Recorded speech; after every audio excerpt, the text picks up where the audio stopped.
এখন তাহলে আমাদের মানে ভোক্তাদের জন্য গুড নিউজ। আপনি একটু অ্যাড দেন যে একই চাল ওনারা জাস্ট প্যাকিং করে বিক্রি করছে 130 টাকা, আপনি বিক্রি করছেন 102 টাকা। যদি সম্ভব হয় তাহলে আপনি 100 নিচে নেমে নিয়ে আসেন, দেখুন যে আপনারটাই বিক্রি হচ্ছে, কাস্টমার এটাই কিনবে। বসে আসি, আগে কত ছিল?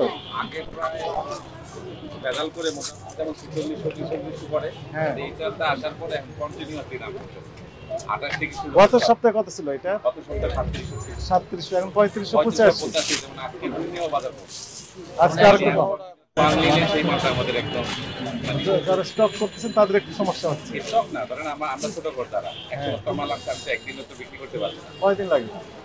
এটা এক সপ্তাহ 10 দিন লাগে। আচ্ছা, এক সপ্তাহ লাগে। এখন ওখানে ওদের খুব ওরা খালি এখন ইচ্ছে মতো মাল ছাড়তেছে। দাম তো অনেক আমরা দিয়ে দিয়েছি, এখন যদি কত মাল লাগবে আমাদের কাছে নাও, এই যে ওদের লোক একগাড়িতে 300 বস্তা আসে, ওদের লসটা আমাদের কাছে যে মাল দাও মাল ছেড়ে দিচ্ছেন। 40 কিলো কিলো 5 বলে, তাই না? যত চাল অর্ডার দিয়ে চাল পাই, কিন্তু যখন দাম বেড়ে যায় তখন ওনারা ওটাই বলে আমাদের একটা স্টক করে রাখে। যারা বড় বড় কোম্পানি আছে মাল অর্ডার দিয়ে এক মাস বসে থাকে। যাক, এখন তাহলে আমাদের মানে ভোক্তাদের জন্য গুড নিউজ। জি জি, মনে হয় সংগ্রহ অভিযান শুরু হয়েছে। হ্যাঁ, ইনশাআল্লাহ আরো কমবে। মানে আলু পেঁয়াজ হঠাৎ করে যেন আলু দাম কমে গেছে এর মতন অবস্থা, সেটা সরকার ব্যবস্থা নিতে আছে। আলুটা সময় লাগবে বা কি করা যাবে? আপনি তো ব্যবসায়ী, তাই না? আপনি ওই মোকাম থেকে ক্রয় করবেন বা মিল গেট থেকে ক্রয় করবেন, এটি কাস্টমার কাছে বিক্রি করবেন। আপনার দাম যদি কমও থাকে, আপনার যে লাভ থাকবে বেশি হলো এক লাভ থাকে। তবে আপনারা যেটি এক্সপেক্ট করেন দাম বেড়ে গেলে আপনার কাছে যে স্টকে থাকে এটার বেনিফিটটা বেশি হয়। আপনি এই জন্য আপনারা এক্সপেক্ট করেন যে দাম বেড়ে যায়, কিন্তু ওভার হোল্ডিং মেজরিটি যারা ভোক্তা ওনারা চান যে কম দামে চান না, ওনারা হচ্ছে যৌক্তিক মূল্যে ক্রয় করতে চান। যৌক্তিক মূল্যে, স্বাভাবিক মূল্যে, তারা যেন ক্রয় ক্ষমতার মধ্যেই থাকে এইটুকু প্রত্যাশা করে। আমাদের একটা কষ্ট বিভিন্ন সময়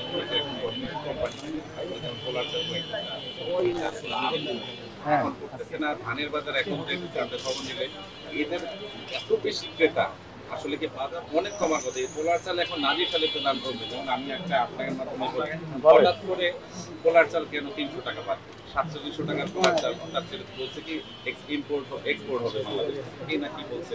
এখন সব করে সব বস্তা 300 টাকা পায়, কিন্তু চাল করতেছে এখন পোলার চাল একটা এটা আপনার পোলার চালের দাম বেশি। এখন আমি বলি কর্পোরেট যে ব্যবসায়ী যারা রয়েছেন ওনারা তো প্যাকিং করে বিক্রি করেন, তাই না? আপনারা বিক্রি করেন বস্তা, এটা খুচরা 1 কেজি 2 কেজি বিক্রি করেন। ওনারা ওই প্যাকেট করে 1 কেজি করে বিক্রি করেন বা 2 কেজি করে প্যাকেট করে বিক্রি করেন। ওনারা যদি এই চালের দাম আপনি কত করে বিক্রি করছেন? আমাদের 5100 টাকা। তাহলে কেজি কত করে পড়ে? 5100 টাকা কেজি পড়ে 102 টাকা। আপনারটা ওনারটা বিক্রি করছেন দেখুন 120 টাকা, 130, 150। আপনি একটু অ্যাড দেন যে একই চাল ওনারা জাস্ট প্যাকিং করে বিক্রি করছে 130 টাকা, আপনি বিক্রি করছেন 102 টাকা। যদি সম্ভব হয় তাহলে আপনি 100 নিচে নেমে নিয়ে আসেন, দেখুন যে আপনারটাই বিক্রি হচ্ছে, কাস্টমার এটাই কিনবে। কোয়ালিটি সম্পূর্ণ সেম চাল যদি হয় তো কেন বেশি দামে বিক্রি হয়, তাই না? 25-50 কেজি তো কেনা লাগে, কাস্টমার তো কিনে 1 কেজি, এটা তো সমস্যা। 1-2 কেজি তো কিনবে কাস্টমার, তো 1-2 কেজি তো আমাদের কস্টিংটা কম, যেটাও ভালো। আমরা যদি ওই পর্যায়ে একটু করে কস্টিং প্যাকেট করে রাখতে হবে, আমাদের হবে প্যাকেট। ঠিক আছে, থ্যাংক ইউ। আসসালামু আলাইকুম। আপনাকে একটু আজকে শোনা থ্যাংক ইউ, দোয়া রাখেন আমাদের জন্য। Follow us on Facebook. Subscribe our YouTube channel. Get the latest update on www.daily-sun.com.